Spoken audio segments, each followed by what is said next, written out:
Aaron Judge is a better version of Brock Lesnar. What is something you love as much as the Charmin Bears love wiping?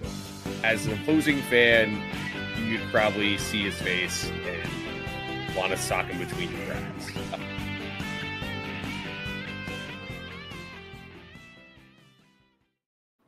Hello, everyone, and welcome back to Losses Above Replacement, the best baseball podcast to grace your ears. I am today's host, Alex Clark, joined by our very own cornerbags here in Ryan Splashpots and Matthias Altman Kurosaki. My main men, how are we doing on this Wednesday evening? Same old, I guess. There were some sports apparently this weekend. Was not really sure what happened. But Syracuse played well yesterday, so that was fun. They're 3-1 in conference play, so at least I have that going. And the Knicks got Josh Hart back the other day, so yeah, I'm doing all right, I guess. We had some company over yesterday, so that was cool. It's 1 month from now I will be in, or actually 4 weeks from today I will be in Florida on a training trip with my team. But just looking for Kyle Tucker to sign in the next 24 hours, and B, waiting for opening day. Yeah, I'm like obscenely excited for opening day at this point. Splash out, go for it. Yeah. I did actually enjoy the football game Monday night. I went to my speak for yourself, but I went to my cousin's house and we ordered a pizza and breadsticks, and shout out to Noah. Hope your lasagna went well. That's an inside joke. So yeah, that was quite cathartic to see that fraud organization get dunked on like that. But you know what? We lost to that fraud organization twice. I was going to say inexplicably, and I still want to find a bridge to walk off of, but that's okay. Fair enough. Yeah, I did not watch the game. I was busy with a few other things on my plate on Monday, so I'm not going to talk about that. I am excited for this weekend, though. Seattle taking on the 49ers here in the divisional round, so that will be a good bit of fun here. But one thing I would like to say here is that this is our second live podcast. Thank you so much to everyone that is tuning in. If you are tuning in live, you can interact with us directly by leaving a comment here on YouTube at Losses Above Replacement on YouTube. Go ahead, you can give us if you have any questions you want to ask us, anything that you want to just say outright, we will make sure that we address here. As Bob Potts here says, you clean up good, Ryan. Very, very good. Good to see you as well, XYZ Ballin. But today here, we're going to start out with a couple of free agent moves, and we're going to start here with an infielder moving away from Boston here as Alex Bregman, who we all thought was going to re-sign with Boston, decides to sign with the Cubs. Here, agrees to a 5-year, $175 million deal. And fellas, this just feels like a missed opportunity. I think everybody was expecting him just to stay back in Boston. Yeah, I mean, I think the Red Sox missed an opportunity here big time. I mean, I really think that there wasn't much better of a fit here than going back to Boston. And I mean, their refusal to include a no trade clause, which is kind of, I mean, it seems like such a silly thing kind of to bail on, but it seems like the Red Sox, it's an organizational policy to not give out no trade clauses. And so they didn't, and they lost their guy. The Cubs. So I'll say that Bregman's bat doesn't scream $175 million necessarily. He's a solid player. You know, he was about a little under 130 OPS plus and 130 WRC plus this past year. He hasn't quite been the 160 or 150 guy that he was when the Astros were had some aids, in the dugout. But he's still like a solid player. But the Cubs might be the best defensive team in baseball next year. Third base, they have Bregman, who's a Gold Glover. Shortstop, they have Dansby Swanson, also a Gold Glover. Nico Horner at second base, another vacuum up the middle. Ian Happ in left field, another Gold Glover. Pete Crow Armstrong, who can fly all over the place. Those are 5 Gold Glovers in the field, and Carson Kelly's not a bad defensive catcher either. Michael Busch is learning at first base. Obviously they're not going to have Kyle Tucker back in right field, but the Cubs got a good player here. And I think, they're showing that they're not going to settle for just being second place and getting eliminated in the early rounds of the playoffs. So, I mean, good for the Cubs. And if you're the Red Sox, I mean, I see this as a major missed opportunity. This is a strikeout by the front office. Absolutely. Yeah, this is a goofy one because you look at it from a 5-year perspective. You look at it from a 5-year contract. What is Alex Bregman going to be in 2030? I don't care. I simply do not care. This gives you a great shot to win this season. We saw the Cubs. They were a game away from going to the NLCS. They were right there with the Brewers. And Bregman is a really talented player. The talent is a little bit of a different shape than your traditional third baseman. He's not going to hit 40 home runs. He did once. That was a juice ball year, and you had the Crawford boxes. So he's not going to hit 40 home runs, but what he is going to do, he's going to walk. He's not going to strike out a whole lot. And he's going to play excellent defense at the hot corner. For his career, plus 30 defensive runs saved. He had a plus 11 in a year in Houston, had plus 6 in 2024. He has been a tremendous player, and I get that he's going to be 32 the first week of the season. I understand that, and I understand that both he and Dansby are getting up there. And, throwback, they were number 1 and number 2 in the same draft. So Brendan Rodgers, you might need to pack your bag. And SEC rivals too. Yes, SEC rivals. So that was one fly in the ointment when people thought, well, is Bregman really going to go play third with Dansby? And, Bregman wears 2 because he was the number 2 pick behind said Dansby Swanson. So there's that. But I think the Cubs are pushing all in. You are a Chicago-based baseball team. You should be pushing your chips all in as often as possible. I can make the same argument as Boston. We will talk about them in a little bit because they finally made a move. They finally spent some free agency dollars. So I like this move for the Cubs. I know the back half of the deal could look a little sketchy, but I will say the historic comparisons, like say Dan Zimborski uses at Fangraphs, it's some fun players. It's some goofy, like Hall of Fame level players. Notably, Arky Vaughn is one of them. So my glorious king. Obviously, Bregman hits for a little bit more power given the era, but the bat to ball stuff I think is still good. Unlike, say, Rafi Devers, who swings a lot out of the zone, Bregman has a really refined approach at the plate. And I think that'll age nicely. And I think he should be aging fine at third base. And I do like this move for Matt Shaw, too, because Nico Hoerner is a free agent at the end of the year. So Matt Shaw, you can be the utility piece this year, get some DH reps, get some third base reps when Bregman's out of the lineup, play some second when Hoerner's out of the lineup. You're not going to play short of Dansby who misses a game. You might move Hoerner there. You could move Bregman over there. He's played some short before, but I like the spot for Matt Shaw. Michael Busch might be featured later in the episode. Spoiler alert. But I like the move for the Cubs. Yeah, I think that this is a great move for the Cubs personally, but I think even more so, I think this is horrible news for the Red Sox because of a few things. Like you said here, it came down to not balking at all on the trade clause here, on the no trade clause, excuse me. And in today's day and age, I get it. I get why a team would be very hesitant to give one, especially because they're still trying to do everything they can to try and hold as much power over the player as they can. But at some point here, the player needs to have some level of power themselves here. And this is not like Bregman saying, I am worried that I am going to digress here. It's about showing that same amount of respect towards the player here that the Red Sox just didn't do here. And right now, they lost one of their main guys here. But I will say, just by having Bregman last year did them a load of good. Here, on a very young roster, you had a veteran leader who has been to the playoffs many, many times here, and he helped a very young roster get to the playoffs again here. Yes, they lost in 3 games to the Yankees, but they made it to the playoffs. That's not nothing here, especially when you have young talent like Roman Anthony here that you're expecting to be one of the next big players in Major League Baseball.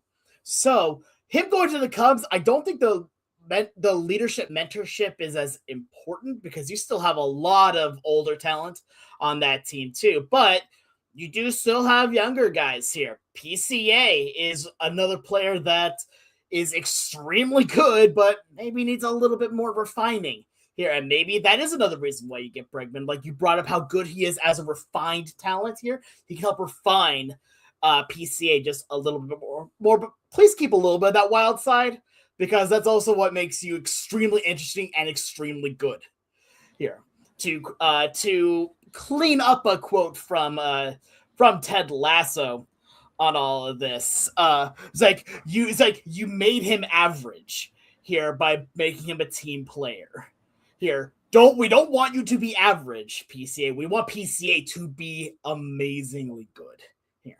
Any last thoughts we have on Bregman? Yeah, I mean, I think honestly the Cubs. The more I think about it, the Cubs have a need for pitching, and now this also allows them to deal from their major league roster if necessary, if it means acquiring arm. And heck, they could even deal Matt Shaw for an arm, and a team that could. I mean, I was watching the Baseball Insiders show with Robert Murray and Adam Weinrib earlier.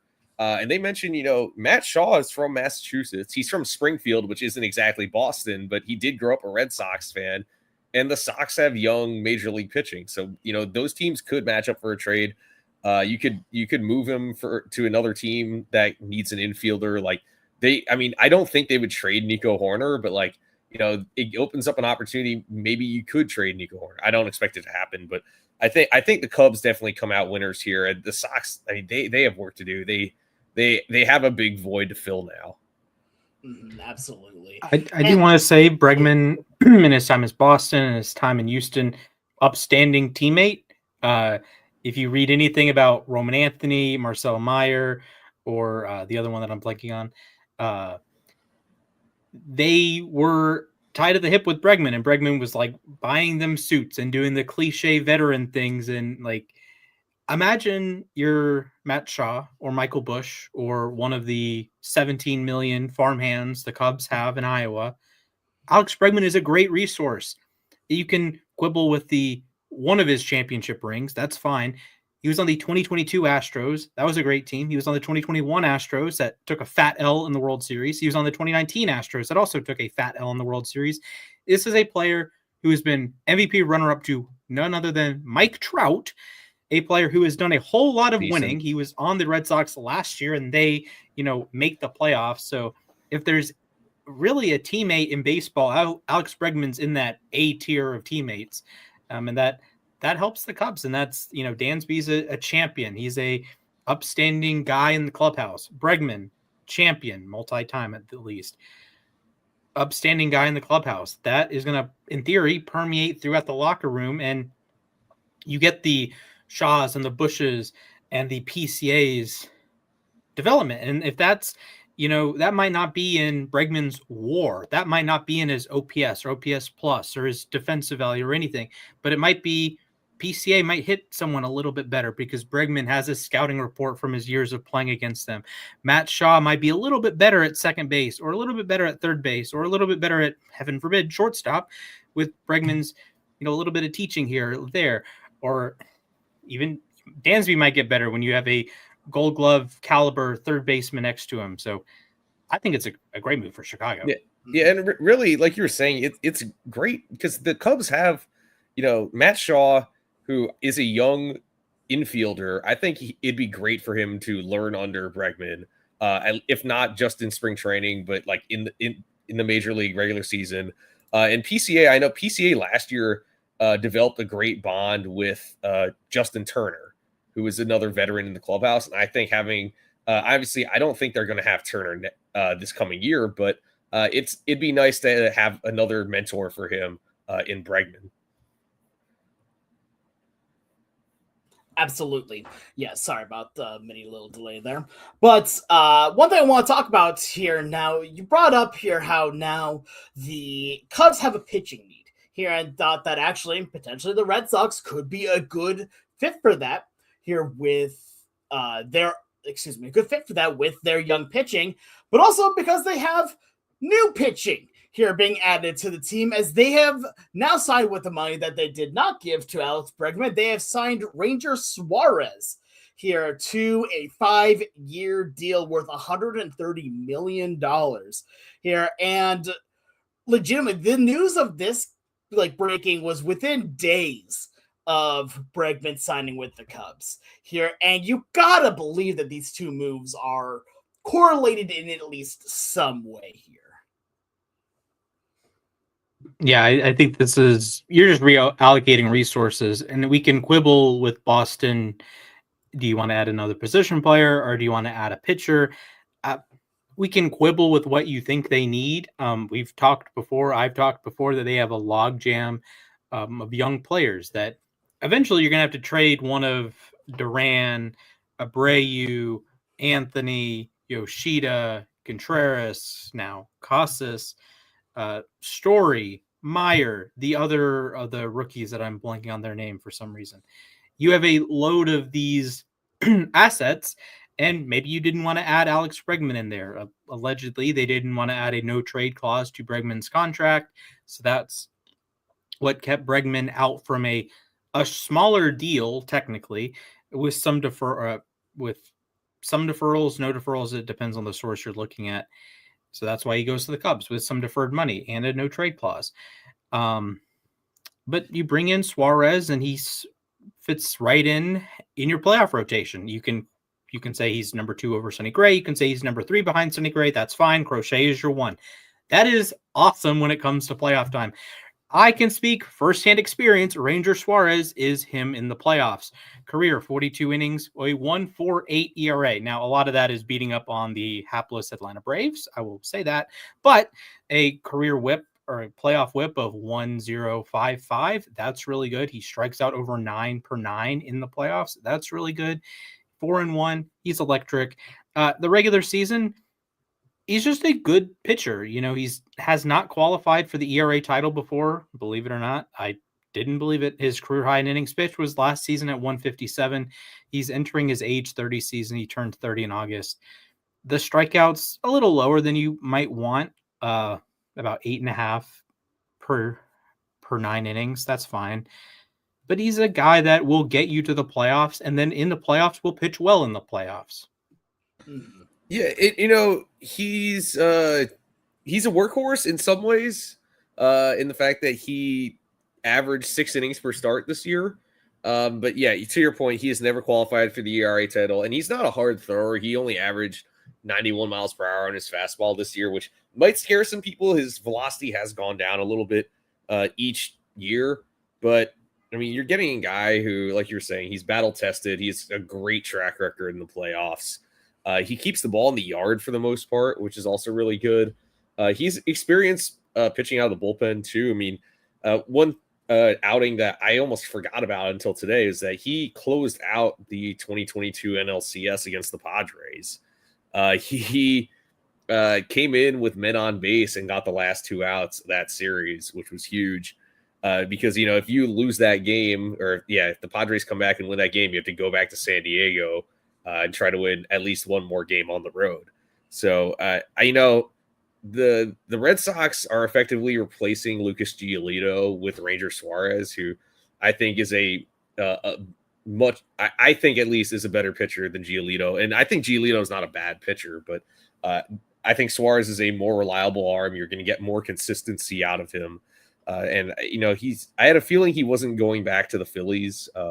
It didn't seem like he had a very strong market. So it's nice to see him get at least a 5-year deal. This was not a guy who was a super heralded prospect. I remember he came up and was really great as a reliever and then really broke out as a starter. So happy for him to get a 9-figure deal. And there are no deferments in this contract too. So I think this is a nice signing for both Suarez and for the Red Sox. Yeah, absolutely here. And I kind of want to address a comment that we have here because it kind of goes into what my point on this discussion is from XYZ Ballin. Where would you rank Boston's rotation now? I think I would probably put it in a top 5 at the very least right now, because here's the big thing with me, right?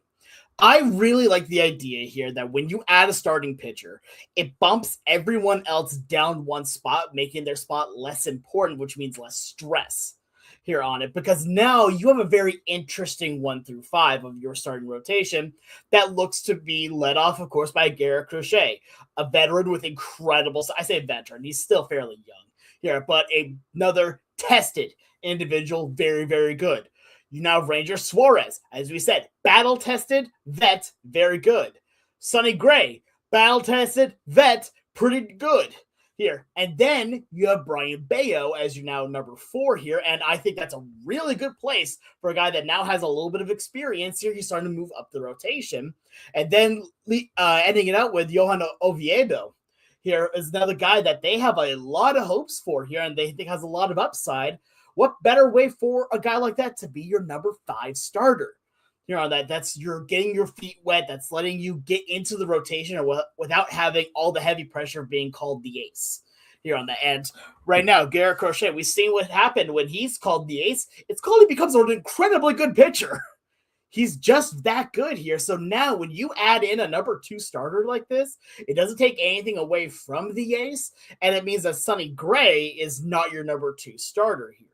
But it means on top of it, even more so, that now in a early playoff series, Brian Bayo is not being tasked with being one of your do or die guys here. So honestly, I love the move here for the Red Sox here.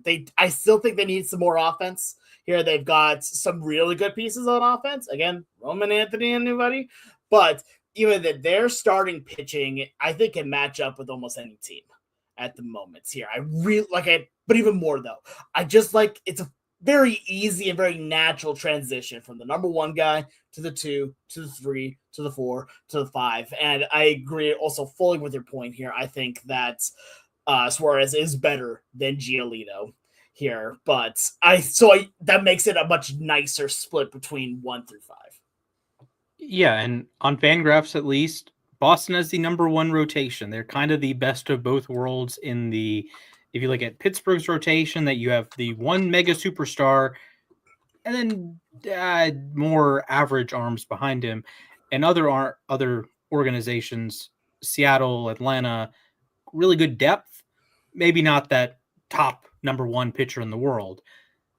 Crochet can be the number 1 pitcher in the world, just like Skeens or Skubal, but you also have the depth that you have 2 quality guys that you're okay going out in a playoff round with Sonny Gray and Ranger Suarez, just like Atlanta would like Chris Sale and Schwellenbach, or Seattle has 5 guys you'd probably like in a playoff spot. So you could argue Boston has the best rotation. I don't know if I'm making that argument, but they're certainly top 5. And depending on how you want to value the Dodgers guys, that's the great unknown here is how many innings is Ohtani going to throw? How many innings are all these guys going to throw? They have like 18 dudes, but they have 4 Cy Young adjacent players. I don't know. In theory, they're the best, but in practice, they might not be the best. Boston's squarely up there, though. Yeah, no, absolutely. Their rotation is pretty darn good here. I do have some questions when it comes to the bullpen here, but honestly, I feel like you can work around that, especially when you do have a rotation that is this strong. But again, the main thing I really see on this is that this rotation is built for the postseason. Here, go to a 3, maybe even 4-man rotation at that point. Here, let's Oviedo be in the bullpen, or heck, like you said, Suarez even has bullpen experience here to put him in the bullpen if you need. Here, but I really like what I'm seeing. Any other notes here before we move on? I mean, to your point, I mean, this postseason after Garrett Crochet, they had to go Brian Bayo, and then because of how banged up their rotation was, Connolly Early, who with very little big league experience, was forced to start Game 3, an elimination game of a postseason series against the Yankees, which I think Connolly Early is going to be a solid big league pitcher. I think Brian Bayo is also like a good young arm, but those 2 guys, it's unfair to put pressure on those 2 guys to get you to the next round of the playoffs. So I think this is a big signing for Boston, and it really does shore up their rotation. But like you were saying, they need to get to work on this lineup. Absolutely. Although I will say that meant that in that winner go home game here, we saw, was it Cam Schlittler versus Connolly Early here on what was essentially the battle of the rookies. And I mean, here's the thing. Cam Schlittler did good here too. Did really, really good. I'll give him that here too. But Connolly did pretty darn solid himself. And I don't think it's too far-fetched to think that we could be seeing potentially in the next couple of years that an early battle of the aces. Here, it's not. I'm not gonna go and say that's exactly what's gonna happen, but with two highly ranked pitching prospects going at it, and we've already seen both of them do work at the major league level now. So, with that being said, here we're gonna move on here to the question of the day, brought to you this time by one Mr. Splash. Splash, can you please tell us what is our question of the day? All right. I have more of a proposition than a question, I suppose, which kind of ruins the proposition segment, of the day sounds like a bad English class topic, but okay. Sure. Am, is, are, was, were. Nope, those aren't prepositions. We learned a preposition song when I was in like sixth grade. I'm sorry. Yeah, from Schoolhouse Rock, right? Actually, not the Schoolhouse Rock. Oh, okay. If it was, I'm unaware that it's the same one. But regardless, your proposition of the day. This is a life or death question. You have to be on the right side. How many first basemen would I have to name for you to be comfortable that you have the WAR leader for 2026? I can go through the list. You tell me where you draw the line. Life or death. If you're on the wrong side, it's either them or the field. At what point do you choose them? So I'll go down the list. I feel like that just comes down to there's one guy that I think both of us are thinking of. So here. This is on Fangraphs. This is the Steamer projections. Vladimir Guerrero Jr. Right there. Yeah. It's him. So you would take Vladdy over the field. Over anyone else, at first base. Okay. So you don't want any other buffer. Well, who else are you even going to bring up on this? Because right now, Vladdy is, I think, a little bit of a spoiler for what we're going to be talking about soon. The best first baseman in baseball. So Nick Kurtz is 2, Olsen 3, Rice 4, Freeman 5. And Rice 4. Wow, okay. They're all tied at 2.9. Diaz is a DH. Bellinger, we don't know what position he's playing. Naylor, Alonso, Bush. Okay. So you'd be comfortable taking Vladdy versus the field? Yeah. Okay. I think so, yeah. Okay. I feel like that's fair. But speaking of first baseman, it is now time to continue with our positional rankings. As last week we did catchers, everyone agreed that Big Dumper is the best here. So now we move on over to my position. That is the first baseman's position. We have all compiled our own top 5 lists, and we have not revealed to each other what these lists are. Here, it's just top 5 first basemen. We have just a little bit of knowledge, but not a ton here told to one another here. So, you know what, Splash? I'm going to lead off with you here. Let's go with your number 5 first base. And for a little bit of intrigue's sake, I don't want to hear any honorable mentions until after the 5th one is said by all of us. Okay? Okay, fair enough. My number 5 first baseman, I thought long and hard about this, but when I go to battle, I want some stability. Freddie Freeman is my number 5 third baseman. FF5 comes in at number 5. It wasn't quite as good as he had been his other Dodgers seasons. They still won the World Series. That's okay. The quality of contact was down a little bit. The play at first base was down a little bit. He's still an excellent player. A 350 expected WOBA, that's still really good.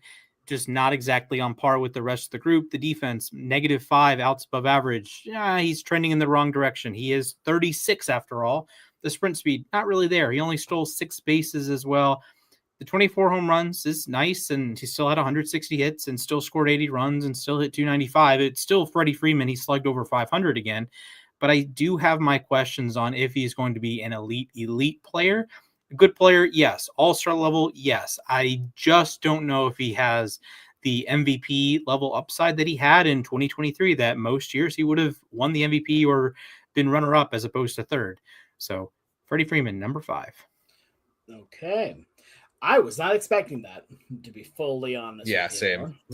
All right. Mac, how about you go up next here with your number 5 first baseman? Yeah, I'm going in a different direction. Number 5, and I honestly had to go back and forth a lot deciding, but I have Bryce Harper at number 5. It was weird because it felt like people sort of thought it was a down year for Bryce Harper, and in some ways it was. I mean, his WRC plus fell from 144 to 131. His F4 dropped from 5.1 to 3.5. His defense did take a step back, but he was still above average slightly. He was 1 outs above average. He still, though, walked 12% of the time, struck out 20% of the time, still hit 27 home runs. So while his production did take a dip overall, he's still a pretty good player. I mean, he is going to be in his age 33 season this year, so he is starting to get up there in age, but he's still a productive player. My one concern with him, I guess, would be his health. I know he's dealt with a few injuries the last couple of years, and I know he's been dealing with a bit of a lingering back problem that who knows, he might have to manage it the rest of his career. But I mean, overall, Bryce Harper is still a solid player. So I think he deserves to be top 5. Yeah, I think he was definitely in that conversation here. For my number 5, I'm putting in my wild card because I want to have fun. I'm going Josh Naylor. Of course. I watched Josh play last year, and there are very few players that can solidify a position quite like Josh Naylor has done. Watching him play, of all the 5 that I have ranked, I'm going to be very clear, of the 5 that I have ranked, here the Fangraphs has him as the best defender here of defensive WAR, metric-wise, of the people that I have ranked. Again, making sure I'm very clear on that here. But on top of it, he also added something very big to his game last year. It's called stealing all the bases. Here, he stole over 30 bags last year, and I don't see any reason why he won't be able to do it again here at this point, considering that he got almost 20 of them in 2 months, something like that. So, yeah, I think overall his bat, very, very good as well. He has that clutch gene in him that I have seen. He can hit the ball a ton. He loves hitting in T-Mobile Park, which is a sentence that I didn't think I could ever utter about anyone ever. But he has proven now that Seattle is his place. Here, he has played extremely well for Seattle defensively. He has played pretty darn well. And now he's a threat on the base paths? Like, I don't know what more you want from a first baseman. That's pretty darn solid. Here, for that reason, I have him at my number 5 here. But I'll go into some of my honorable mentions real quick because this is probably the one where I'm going to get a lot of flack. And please, if you think I'm wrong, tell me so in the comments. We'd love to highlight all of them. Bryce Harper is not on my list. He just barely missed out. He is one I was looking at.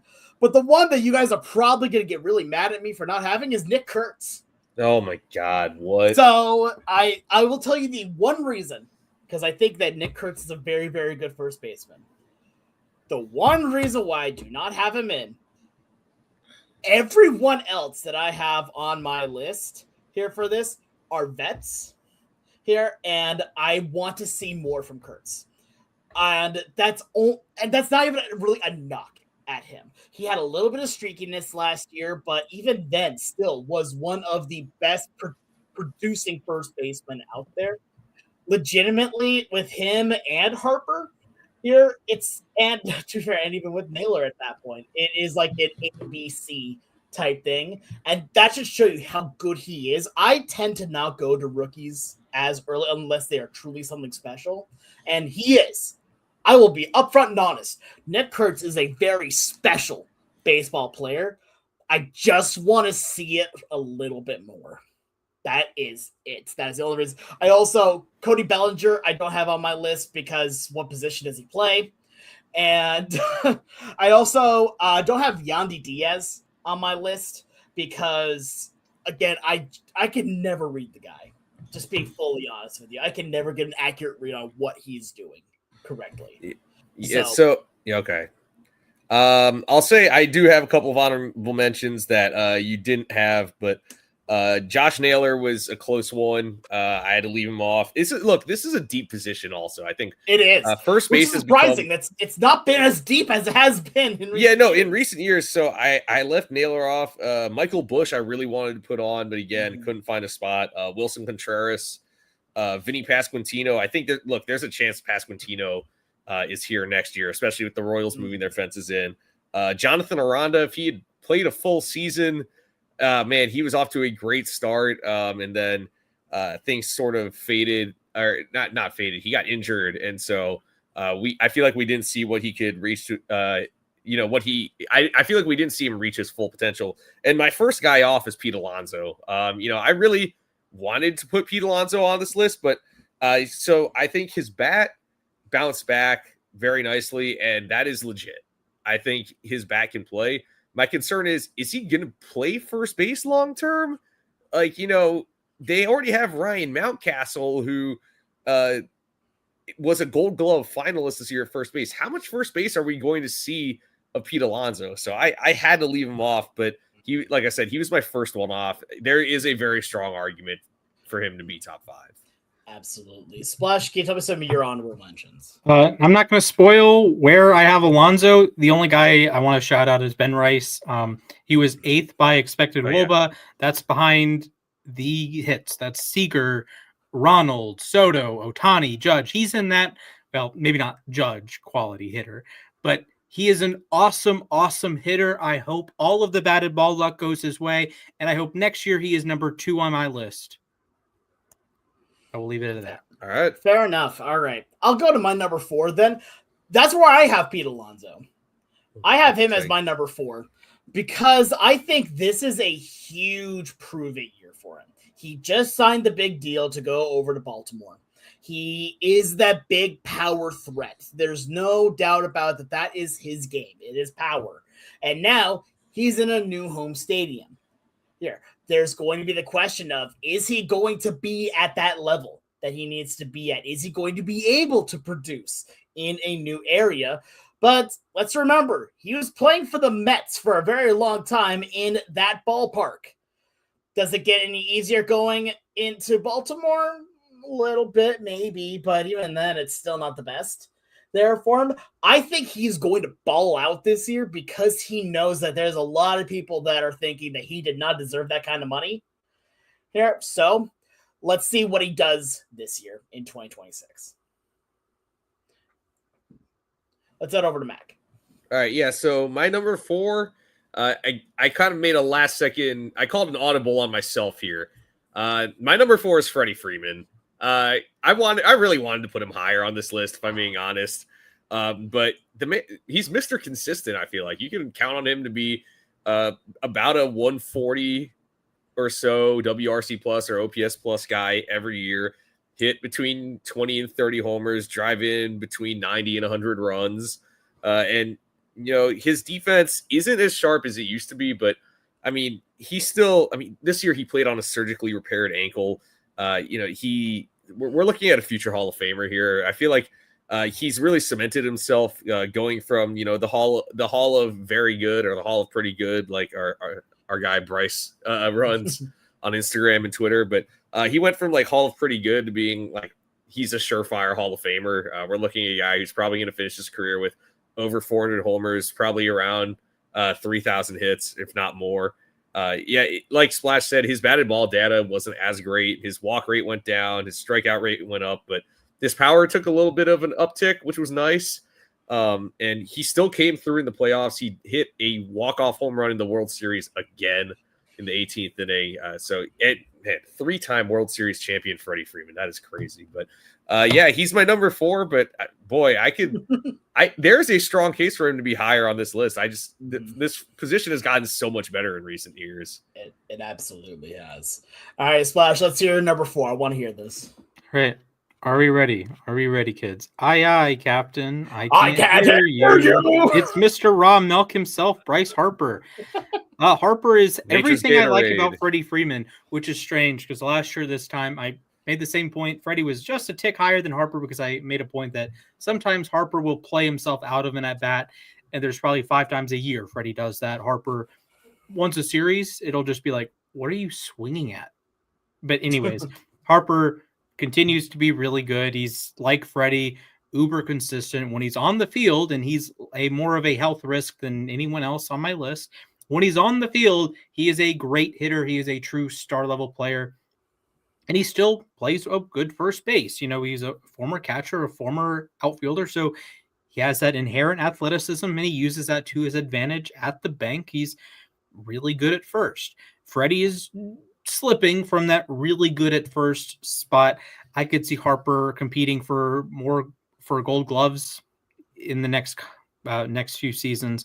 He's still a great hitter. He's still an MVP on his day kind of player, a fear factor level player as much as anyone in baseball. You have the playoff heroics, look at San Diego, for example. So Bryce Harper, my number 4. I absolutely get it here. And it was hard not to put Bryce Harper on my list as well. All right, Slash, how about let's go back to you here with your number 3. If you're ready to go. Number 3 first baseman going into 2026. All right, my number 3. Honestly, this is one of the toughest ones for me. And it's a matter of sample size because I have Nick Kurtz at 3. He was the best first baseman hitter last season. It is just clear. That is not up for debate. It is not a contest. He was the best first baseman at the plate. We're not going to talk about defense, but at the plate, he was the best. We can quibble with sample size. Yeah, he has fewer plate appearances than the rest of the list. He even has fewer plate appearances than Ben Rice. But the power is prodigious. Walk rate, really good. He does everything you want a first baseman to do from a mashing perspective. And yes, Alex, you can poke holes in the strikeout rate. It was over 30%. I understand that. He walked 13% of the time and hits the absolute tar out of the baseball. We can work with that. So a 537 expected slug, that's really good. 18.4% barrel rate, that is ridiculous. 51% hard hit rate, that is ridiculous. He swings the bat really, really fast, and he hits the ball really, really hard. What more do you want from a lefty mashing first baseman? I don't know. Number 1 and number 2 have done it for longer. That's my only concern. So, Alex, we have the same concern there, but he had a 1,000 OPS. He hit 290. It's 383 on base, a 619 slug. I would be disingenuous if I had him lower. Yes, Freddie and Bryce are as consistent as it gets. I don't think they are going to be a 150 OPS plus guy this season. Kurtz, I think he can do that. Number 1 and number 2, I think it's in the realm of possibilities. But Kurtz, I think he could be, in theory, the best non-Aaron Judge hitter in the American League. That is in the range of outcomes. Obviously, Harper and Freddie don't play in the American League, but I don't think they can be the best hitter in their league. I think Kurtz can be the best non-Aaron Judge hitter in his own league. That's my take. I can understand that. I will always just bring back up Cal Raleigh, but that's a me thing. George Springer did beat Cal by OPS plus, by the way. But okay, that's fair. But at the same time, Cal Raleigh. Anyway, also Kurtz plays in a bandbox. I'm just saying that helps. He does. He plays in a PCL ballpark. So I hope he hits like 70 home runs this year. It could happen. Here's the thing: at that point, like, do you put an asterisk at that point? Like, no. Yeah, I don't think you can. Like. No. But it'll be always one that people will just kind of remember. Like, yeah, didn't you play at a AA ballpark? AAA ballpark? Okay, yes, semantics. Hey, man, I just, like Aaron Judge and Babe Ruth didn't get crap for breaking the home run record in a ballpark with a famous short porch. That was built for him. Yes, exactly. Yeah, that's fair. Absolutely. The house that Ruth built. Yeah, and Maris didn't get crap. At least Judge is a right-handed hitter, so he doesn't exactly have the right field fence being 314 feet or whatever doesn't exactly help him. Just imagine him going to Houston with that short porch. You would have 120 home runs. I want to see like an extreme, like an Isaac Paredes profile or an Alex Bregman profile, but with like legitimate power. Yeah. Like, imagine if Nick Kurtz, now left-handed hitter, but imagine if Nick Kurtz had a Paredes or Bregman profile and played at Yankee Stadium and just it's all yanking down the line like 345 it's crazy home runs because he hits the ball really well to the opposite field. So he probably, I mean, who knows? I mean, I guess he would benefit more from playing in a ballpark like on I guess formerly called Minute Maid Park, but Daikin Field, like maybe something like that, or maybe even Fenway Park. because the monster's not that far away. But I mean, yeah, he is great power. I Just will bring back say, the Hill in center field; it'll be fine. so by expected home runs, Sacramento was actually the best ballpark for him. If he played every game there, he'd have 40 expected home runs, followed by Philly, 38, and Dodgers, Dodger Stadium at 37. Even more than Coors and Cincinnati in the usual bandboxes. The lowest would be if he played every game in Anaheim, he'd have 26 home runs. Oof. And St. Louis. See that. Yeah, fair enough.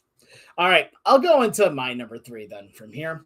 And this is legitimately 2 and 3 for me. I really had to debate on where to go with them. Number 3 for me is Matt Olson. Matt Olson is an incredibly good first baseman. I cannot knock him at all. The man hits the ball extremely well. He is very good defensively as well. I do not have a single flaw with his game here. Legitimately, like as I look at the stats here, I think the only thing I could give him a knock for is having a strikeout percentage where it's at. But even then, that's not that bad, especially with first baseman here. The guy hits a ton. He is a leader on that team, and he has proven for the last several years why he's one of the best first basemen. Why do I have him at number 3? Number 1 and number 2 just blow me away completely.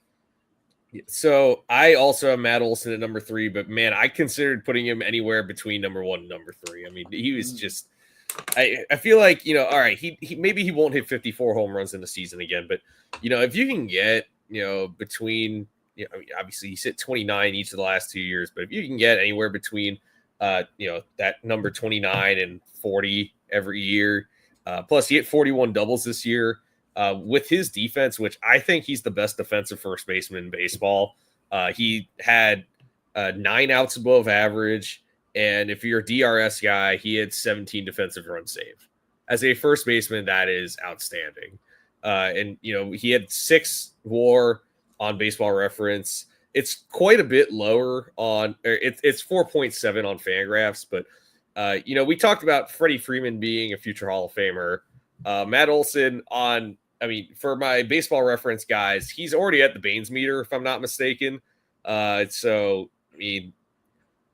above the Baines meter. He's 39.7 on Baseball Reference WAR. He's already at 288 homers in 10 seasons. That includes like a brief 11-game cup of coffee in 2016. But you're getting just a consistent bat. Yes, I can tolerate the strikeouts with the rest of his hitter profile and his defense.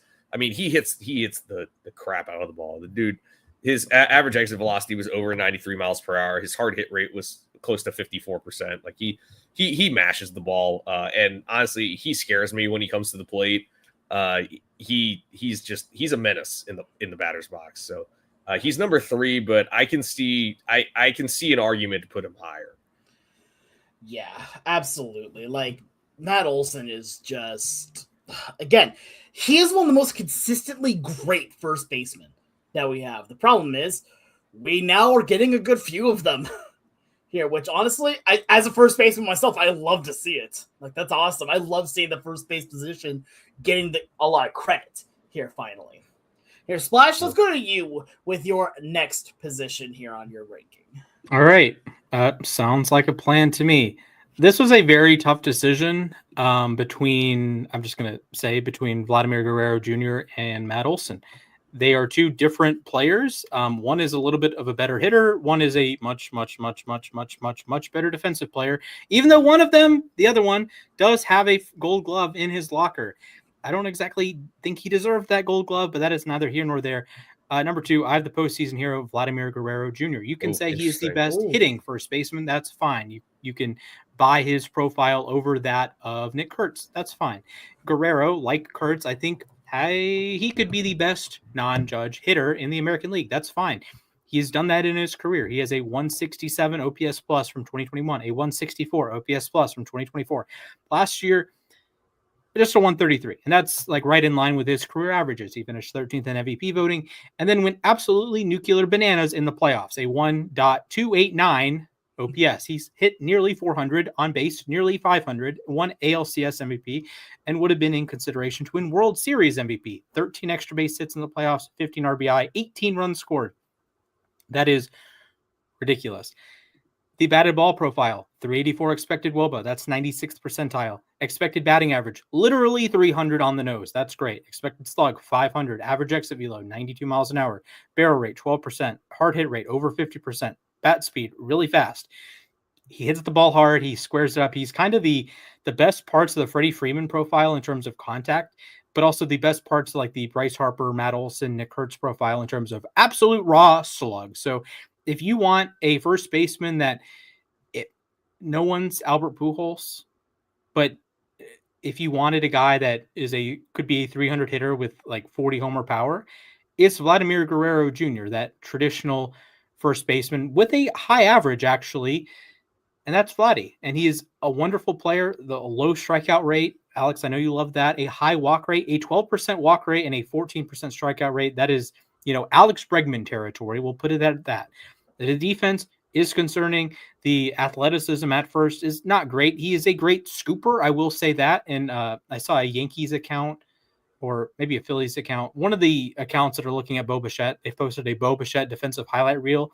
And maybe the Yankees comment was, this is just a Vlad Guerrero scooping reel. So there's that. He can scoop it. Not a ton of range at first base, unfortunately, but Vladimir Guerrero Jr. is my number 2. Man, my number 2, I really wanted to put him at number 1. I put Big Amish Nick Kurtz at number 2. They're the only thing I'm looking for from Kurtz before I can put him at number 1.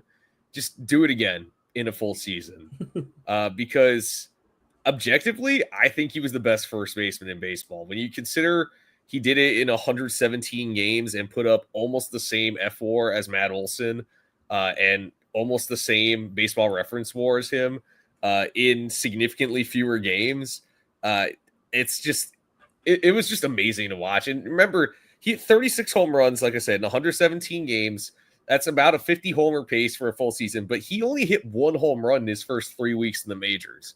There were legitimate concerns that the A's called him up too soon because he tore the cover off the ball at Wake Forest. He destroyed all the minor league pitching that they could offer.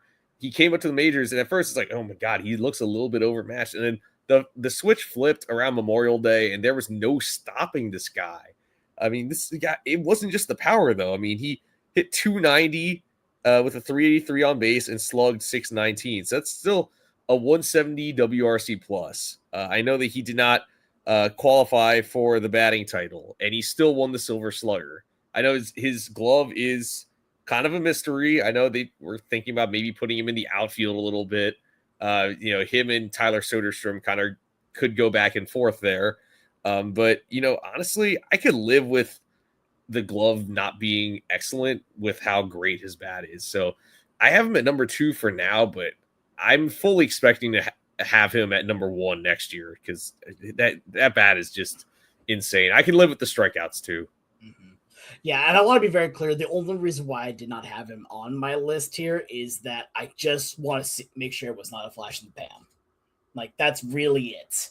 Here, like, you take a look at the batted ball data, you take a look at the stats. Nick Kurtz was an absolute monster. Here.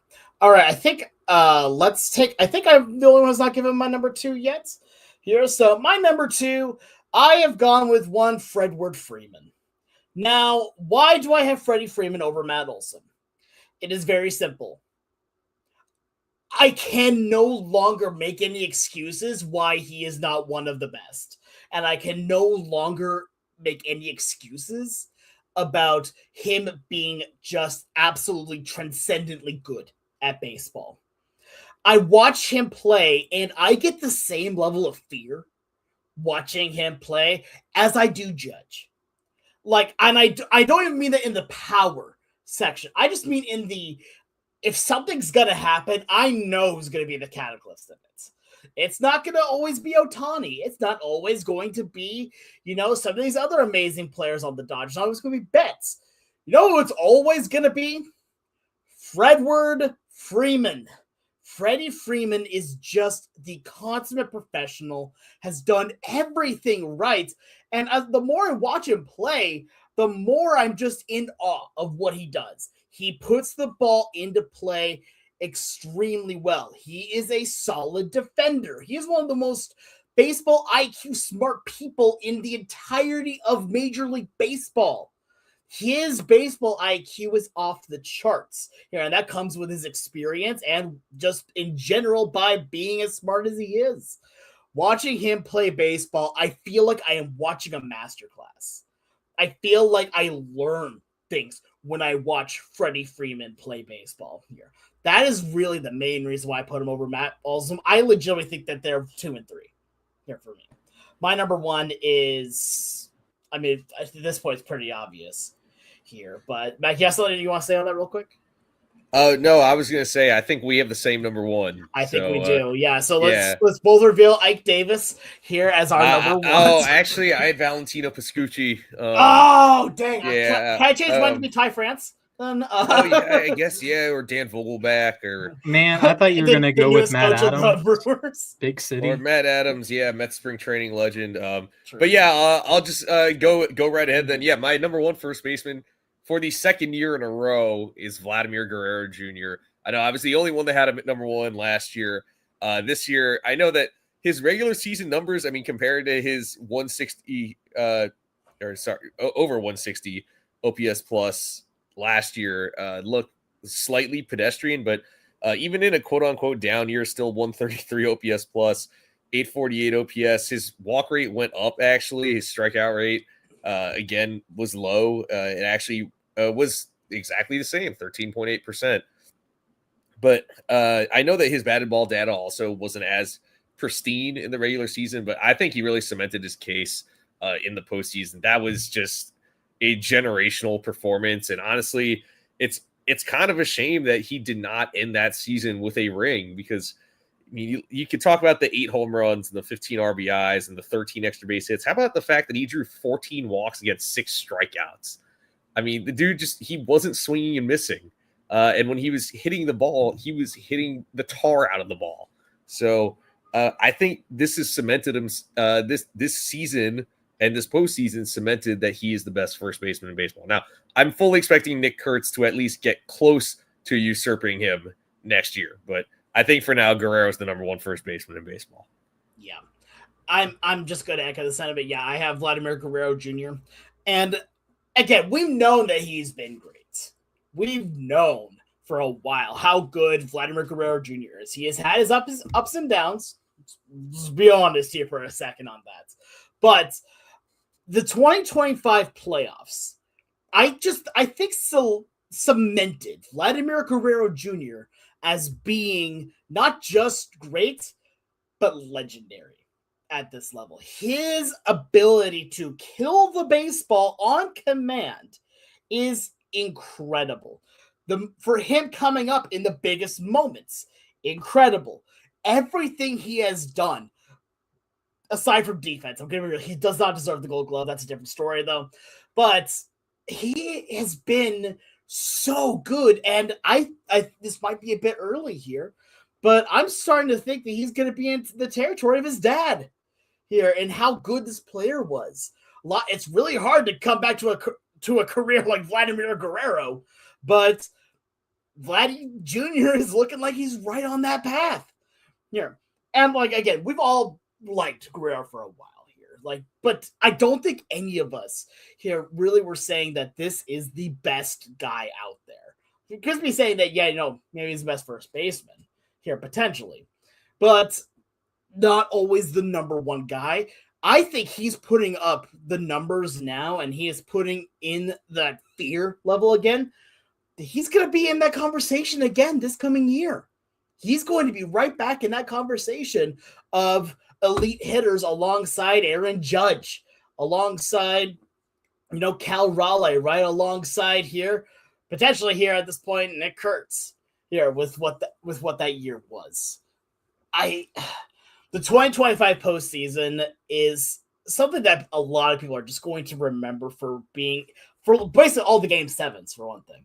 But the postseason is meant to give stories. right? Stories are built in the postseason. Vladimir Guerrero Jr. is the hero of that story. He's become that hero. All right, Splash. Let's hear you talk about Matt Olson. Fellas, you make compelling arguments. Here's my Matt Olson argument. Do you like Baseball Reference War? Matt Olson, number 1 first baseman. Do you like Fangraphs War? Matt Olson, number 1 first baseman. Do you like Baseball Savant Run Value? Number 1 first baseman. Clean sweep. Why is that? Matt Olson plays every game.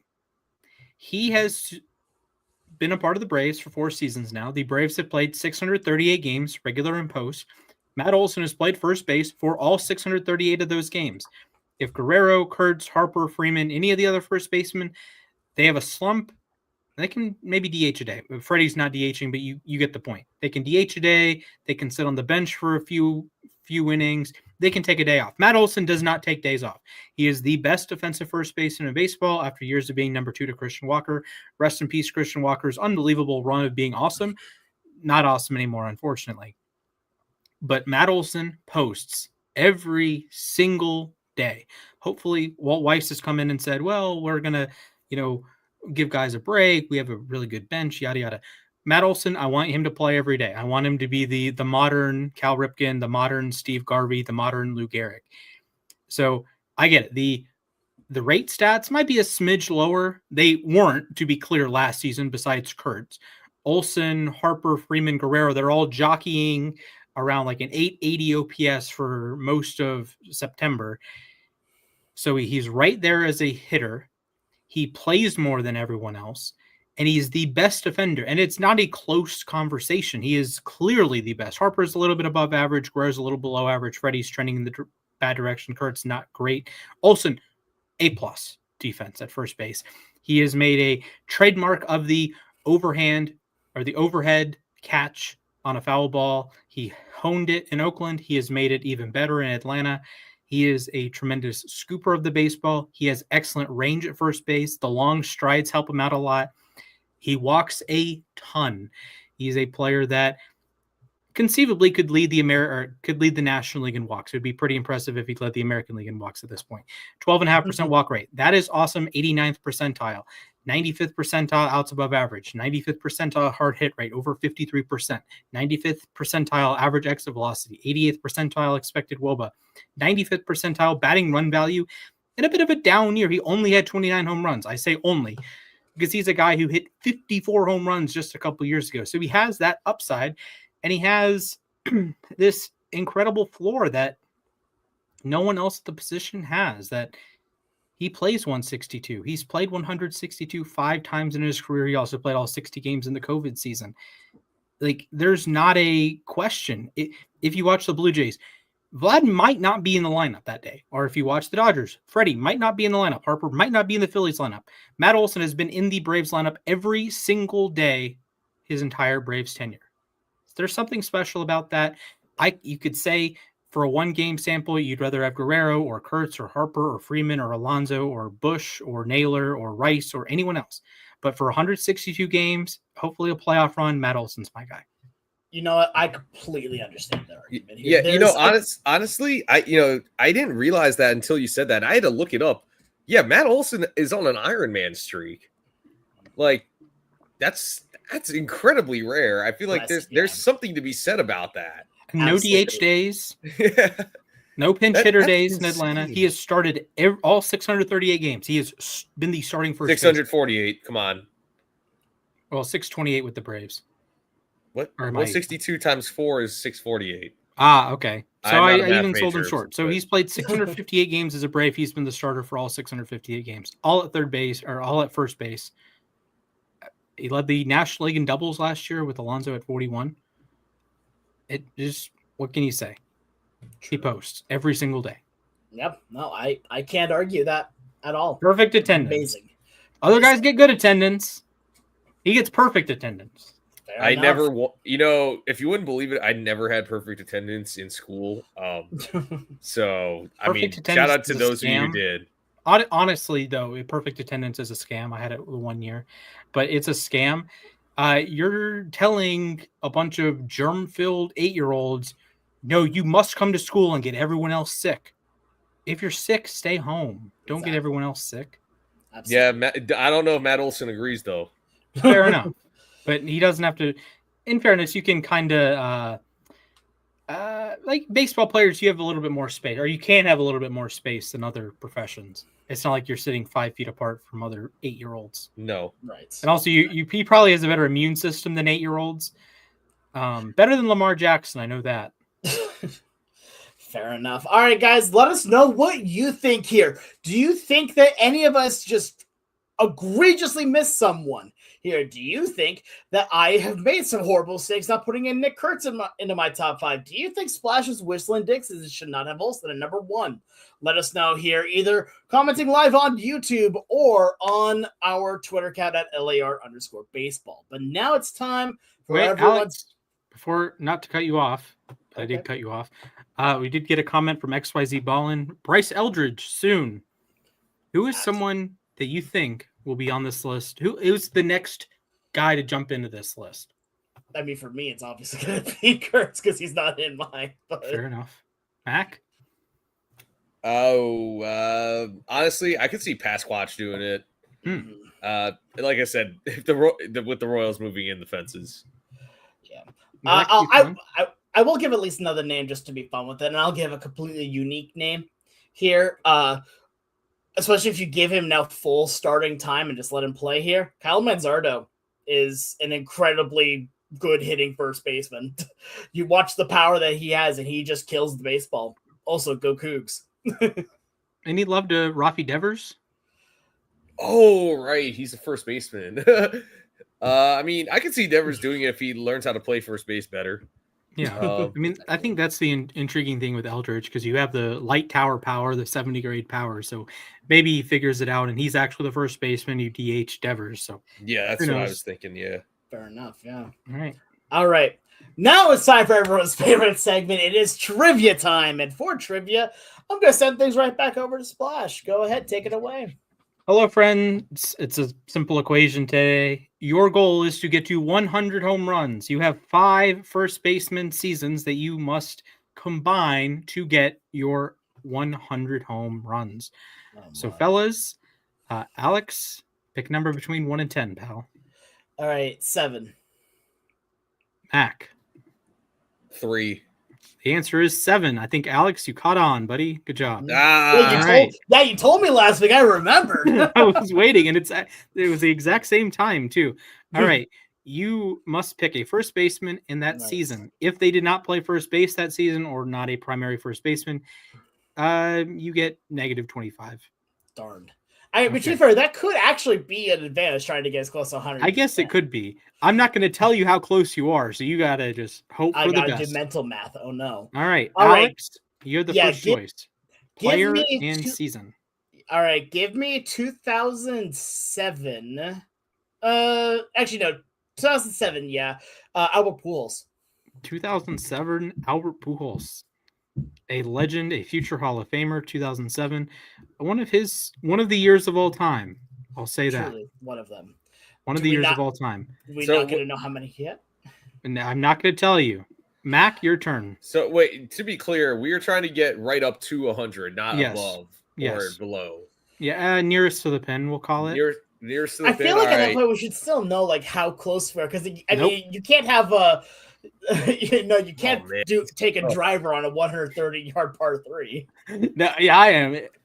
Rules are rules. You got to plan. You got to plan. All right. Okay. Give me John Olerud in 1998. 1998, John Olerud, famous for being in the last trivia segment. He had a certain number of home runs. I'm not going to tell you. How many are we doing here? How many first basemen? 5 first basemen. Oh gosh. Okay. All right. Alex, back to you. Yeah, let's go with. I mean, so I at least have a general idea of how many. Yeah, I'm gonna go Josh Naylor, 2025. Josh Naylor, 2025, big grumper. The big grumper. He had some home runs. He did have some home runs. Oh, yeah, I'd imagine. Had quite a few. Maybe had some for multiple teams. I don't know. All right, Mac, back to you. Give me Keith Hernandez, 1986. 1986, Keith Hernandez. He won the Gold Glove at first that season, and he had some home runs. He did win a lot of Gold Gloves, 11 of them to be exact. He may or may not have won the World Series that year as well. All right. Possibly. Alex, back to you. All right. I feel like I'm getting really close to 100 is the thing. Like, I think I'm still like, a decent chunk away, so I can still go for a big number. You could. On this. I'm going to go with, how do I want to play this? I'm going to go 2025 Pete Alonso. The Polar Bear, now a member of the Baltimore Orioles. He had some homers. He did have some homers. He also won the Silver Slugger. I don't know if I agree with... You want 2025 Alonso, yes? Yes. I don't know if I agree with that one, but, he did actually. Objectively, he was the best National League offensive first baseman. So I mean, yeah. I don't remember if we agreed on that, but I don't want to go back 2.5 months in my brain. All right, Mac, your turn. All right, I got to do some thinking again. My brain doesn't always love doing that. That's always fun. Give me. I will take. I'm going to take Justin Morneau, but I'm going to take a Rockies year. So give me 2014 batting champion Justin Morneau. All right. He did hit 319 and led the National League in batting average. So that would be 2014 Justin Morneau. One of the more inexplicable MVPs of all time, I'd say. Yeah, I'd say so. Like, he never crossed, and granted, war is whatever, but he didn't even cross 5 WAR in a season. His best season was actually his half year in 2010.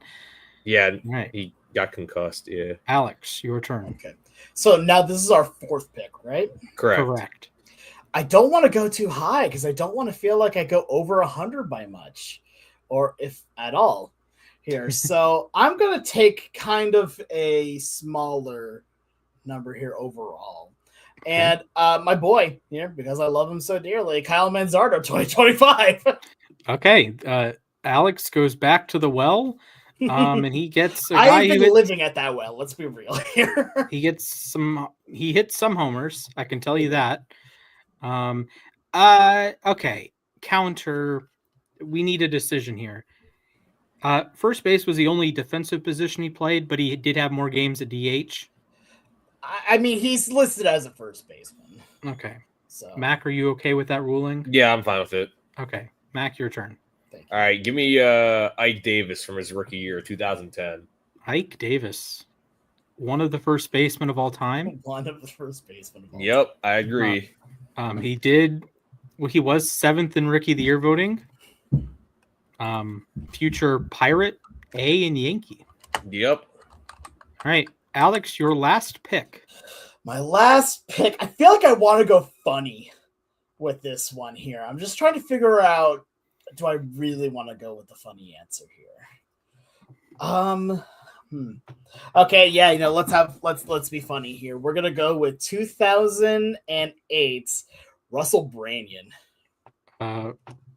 I don't know if he qualifies as a first baseman in 2008.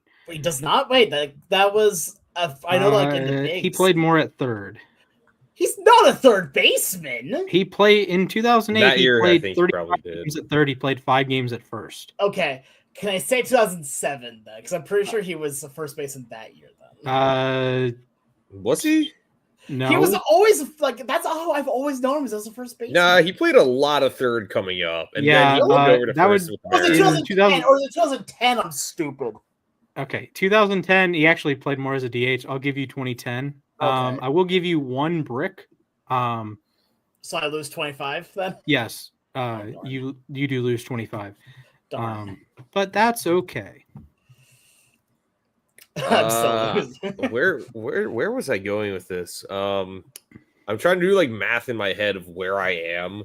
Mm-hmm. So you have a number. I have it calculated. I think it's correct. But after the 728 or 628 incident, I do have it. I did recheck it. All right. So if you get a certain number of home runs, you win. Yeah, I'm trying to figure out what that number is because I'm not even So what sure. you're saying he's under 500, under 100. Maybe. Yeah. Yeah, I have to be because I picked a couple of guys who didn't even hit 20, I'm pretty sure.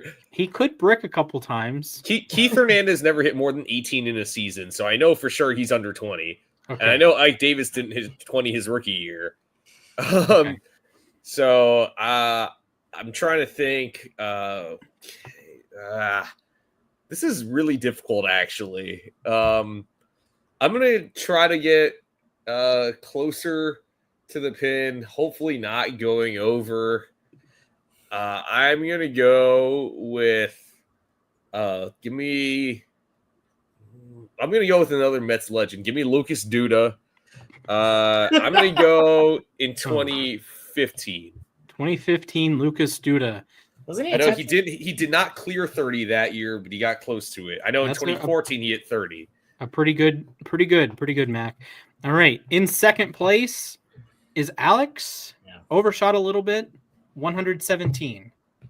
Okay, I'm actually a lot closer than I thought. Dang. It does help that you bricked on Russell Brandon and got a 0 for him because he hit exactly 25 home runs. So Pujols had 32, Naylor had 20, Alonso 38, Manzardo 27, and Brandon, you bricked it, but 25. Nice. All right. If you had bricked twice, you would still be in second place because Mac, 98. Yes, I knew I got close. So Olerud, 22, Hernandez, 13, Morneau, 17, Davis, 19, Duda, 27. I had another name I wanted to say here on this one, too. I was trying to think like B or C tier power guys. And you could have gone with the best first baseman in baseball, one of his last 2 seasons, and gotten exactly 100. Yeah, you're right. I really wanted to say Casey Kochman. He's just what we were talking about in the group chat earlier. Braves legend. Truly. Briefly. Yeah, fair enough. I saw him playing a game for the Braves. Yeah, fair enough. You got it from Mark Teixeira. Good job, man. All right, thank you, Splash. That was fun. I enjoyed doing those really close to the pin bits here. We'll have to do that again sometime. Yeah, but now it is time for the moment to ourselves where we take a moment to talk about whatever's on our mind. It can be baseball related, but it does not have to be. Gentlemen, who would like to go first on this Wednesday evening? It looks like it's going to be me then. Okay, Splash. I go for no. Yeah, Splash. Go. Sure. All right, your time begins in 3, 2, 1, begin. Hi. So not to piggyback off of Alex's point from a couple of weeks ago. Yeah, I do actually listen to your moment to yourself, pal. Say yes to some things. It was, call it 7:30, getting to 8 o'clock Monday night. And I'm like, okay, I'm not doing anything. And then my cousin asked, hey, do you want to come over and watch a football game? I'm thinking, do I really want to get dressed and go out and watch a football game? What if the Steelers win and I want to jump off a bridge? I'm like, okay, I'll go. I'll get pizza. I'll have a good time. It was a great time. So yeah, just at least put yourself in the situation. I think I've said this before. Put yourself in the situation to accidentally succeed. I don't know if I've said it on here or in my journal, but put yourself in a position to accidentally succeed. This is why things like prep are so important. And this is, if you're under the age of 18, that was a weird transition. But if you're in school, we'll say that. If you're in school, high school, college, middle school, elementary school, pre-K, I don't know. If you're in pre-K, shout out to your parents because they are teaching you the best right here. Studying. It's important not so that you learn that material. It's so that you have good habits for the rest of your life. You're not exactly studying, like I have a grocery store job. I'm not exactly studying for a grocery store job or this podcast. We're not exactly studying for 8 hours to cram for a podcast. Maybe our product would be better if we did. Maybe it wouldn't. I don't know the answer to that. But the point of studying, the point of preparing is so that you can like accidentally succeed. You can accidentally get a question right on a test. Like, oh, well, I don't remember, who did Paul Revere's ride. I don't know. But if you did the study sheet or you practiced, you might accidentally remember that it is in fact Paul Revere that did Paul Revere's ride. So that's just the important thing. Accidentally put yourself in position to accidentally succeed. So go out to your cousin's house to go watch a football game, and you might accidentally get pizza and accidentally hear about his wonderful lasagna date. I don't know. I kind of want to know about the lasagna. I will tell the lasagna date after the podcast. Fair enough. What was the thing you said, Alex? I said, no, I appreciate you listening to me on that and taking that kind of advice. Sometimes we do listen to each other. If you wouldn't as soon believe as you say wrestling, I tune out, though. I will say that. Wrestling! No, he's gone. Also, what are you talking about? I mean, look, I spent all day studying for this. Fair. I got to get an A+, dude. I don't even I unintentionally do it. Like, the most used website on my phone is Baseball Reference. Oh yeah, it's Baseball Reference for me too. Don't ask what mine is. Oh god, it's Fangraphs. It's Baseball Savant. I'm on Baseball Reference so often that when I type in Fangraphs, it shows the Baseball Reference logo. I don't know how that's possible, dude. It's like cursed. I'll take a screenshot the next time it happens. But please do. That sounds great. It's funny when I played the clarinet. I remember one time because I didn't always have time to practice with my swimming and my school schedule. And I remember my the winds section coach for my orchestra was like coming up with this like extensive practice plan. I was like, God, you're counting out like 7 hours a day. I'm like, I don't know if I have time to practice 7 hours a day, but I have time for maybe an hour. Like it's, I mean, if I had, maybe if I had more time to dedicate to it, like I could have done more than an hour, but I mean, look, if you do dedicate that many hours a day to something, credit to you. Cause it requires a lot of energy. Yeah. And it's just a matter of like, for example, the three of us, if we are like in our spare time going on Baseball Reference, that helps out the podcast. It does. We can bring in, there's more nuance to our points, right? It's not like we're going to bed right after the podcast and not waking up until the next podcast. So, I want to do that. My roommate doesn't appreciate when I do that. Sometimes, yeah. I digress. But put yourself in a position that you can accidentally do stuff. Absolutely. I love that. All right, Mac, you want to go next or would you like me to go? Sure, I can go next. All right, sounds good. Your time begins in 3, 2, 1, begin. Well, Splash mentioned the football game, so I'm just going to say it. Mike Tomlin, I think, actually was objectively a good coach in Pittsburgh, and I think he leaves behind a pretty good legacy. I understand that the playoff losing streak has been really frustrating for me as a fan. I know I'm going to sound entitled for a second, but the Steelers have not won a playoff game since I was a junior in high school. Their last Super Bowl came when I was in third grade. But you look at some of the teams that Mike Tomlin has coached over the last few years, and they have no business sniffing the playoffs. I understand this year they actually tried to upgrade the roster by getting DK Metcalf and Aaron Rodgers and Jalen Ramsey, and it just didn't work out. All right, but I'm glad that he came to the realization that he needs time off from coaching. But I know people were like, all right, they should have fired Mike Tomlin a long time ago. But I'm glad he went out on his own terms. He did not get fired. But I think that Steelers fans and the organization should be thankful for his 19 years leading the team. He accomplished a lot. I know he only got one Super Bowl ring. And he got gifted some great rosters, but you got to look at some of the rosters he had with, ragtag offenses, a great defense that would always stay on the field a little too long. But yeah, I mean, I'm thankful for it. It's going to be weird watching someone else coach this team. I mean, my conscious memory as a Steelers fan has basically only been Mike Tomlin leading the helm. I do have a vague memory of that Super Bowl back before my brother started college in I guess it was the 05-06 season, but I hope they pick the right candidate. I hope the candidate picks the right coaching staff for him. But yeah, it's gonna be strange watching a different coach around this team, and I hope Coach Tomlin finds success wherever he goes after this. Yeah, we're in the same boat, Mac. Yeah, hey, your old coach was in New Jersey today, supposedly. meeting with Jackson Dart and Giants. So I mean, that could be an interesting one. So, Flash, you're one of your guys' old defensive coaches is about to go play in the divisional, coach in the divisional round. So that's pretty. Okay, Mac, I got a question for you. Yeah, I'm going to hurt you, Splash. That hurts my soul. I know. Mac, so Harbaugh and Tomlin faced each other 40 times. Which is crazy, yes. 36 in the regular season, 4 in the playoffs. Oh, how many times do you think new Steelers coach and new Ravens coach will face each other? Over, under 10.5? I'm going to go over, but not by much. Okay. I think it's over as well. It's going to get to about a dozen, I think. Like the Steelers have only had 4 head coaches since 1969. Yeah, which is bananas. And the Ravens have also only had, this will be their 4th head coach. Yeah.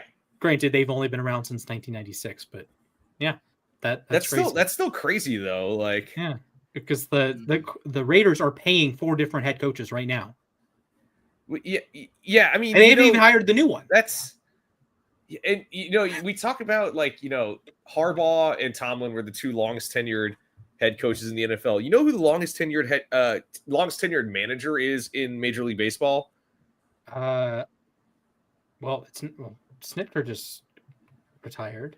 Dave Roberts? No, it's Kevin Cash. Oh, and he'd been around since 2014, so okay. It's only like a little over a longer decade than Snitker, for him. Longer than service.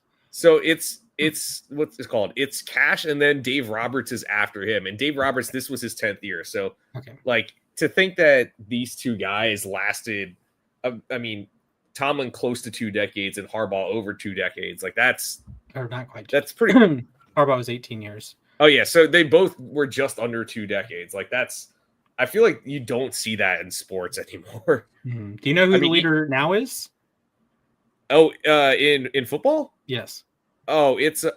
I just saw it the other day, or like I just saw it yesterday. I mean, what? Am I not getting it's enough Andy of Reid. hint? Yeah, yeah, duh. Yeah, it's Andy yeah. Reid. 13 years The now Walrus. in Kansas City? Yeah, 13 years. Yeah. Alex, I want to hurt you. Mike McDonald should be the Ravens head coach. There is no reason for him not to be. The Ravens totally botched that. He was a 9-year assistant. He was 8 years in the Ravens, went to Michigan with Harbaugh's brother, came back to the Ravens, or 7 years, then Michigan, then came back. How do you let him out of the building? That happens a lot in college sports. Now that I think about it, like the amount of times we see like, oh, the head coach is retiring. Surely the assistant's going to be the new head coach. And then he waltzes out the door. Oh my goodness. I said, happened with Jerry McNamara. This is 3 choke jobs ago, by the way, November 2023. I said, give John Harbaugh the Brad Stevens treatment, put him in the front office, and elevate Mike McDonald. Who would have thought? Who would have thought? That was exactly what they needed to do. Now the defense sucks. Harbaugh, okay, we can quibble with how much a head coach matters. He's not the one blowing the games. I'll say that. But you can't give him all the credit for the Super Bowl run because it only happened because of a miracle. It's really hard to win in the NFL, by the way. It's really hard to win. Yeah. Like the Braves, the best Braves team did not win the World Series. I would argue the 2021 Braves are a pretty mediocre team relative to the other Braves teams. Yeah. But they won the World Series. The Ravens, I wrote on my whiteboard the last 20 Ravens seasons. If you want to be generous, the 2012 Ravens are like the 14th best Ravens team in the last 20 years. But they were the ones that Raheem Moore falls down, you get a touchdown, you win it over, double overtime. So, Alex, your turn, pal. Yep. All righty. I will say one thing here. How funny would it be, though, to see potentially Pete Carroll go be the coach of the Steelers? Not happening. I think Mac might quit. He might. I will tell you right now, they are not hiring a dude over 70 to be their head coach. I know they are, but I'm just like, how funny would that be? Look, Arthur Smith can take the job in Tennessee. I'll say that much. Oh, God. Yeah, fair enough. All right, someone count me down. All right, I got you. Your time starts in 3, 2, 1, go. I'll make a quick note here on the Seahawks football game. I'm excited to watch it. Here, I actually can now care about football, and I feel bad at that point because it technically makes me a bandwagoner. But just this year, I've had no interest in football, and I'm at least trying to have interest again here, and I am so far enjoying it. Anyway, real thing here is that I'm going to get a little bit personal here. I'm going to talk about health again for a moment and the progress that I've made and the progress I'm going to be having here. So I went to the doctor last week, and a lot of my stuff has come back a lot stronger than it was even last year here, which is really nice. I'm no longer in a lot of the red categories that I was in. I'm doing a lot better, which is really nice to hear. And I'm excited because I'm going to be on a new medication pretty soon here to help with weight loss.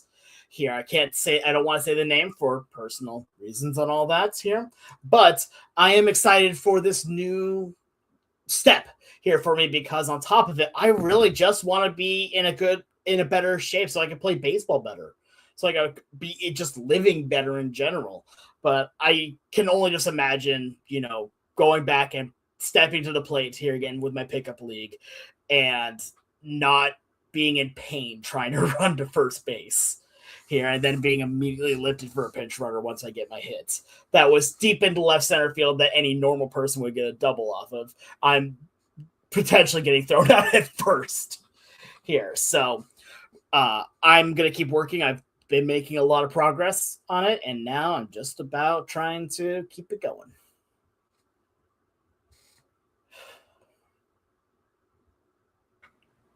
Yeah, no, that's awesome though that you're making progress. It's great. Yeah, definitely still a long way to go, but we're absolutely getting there.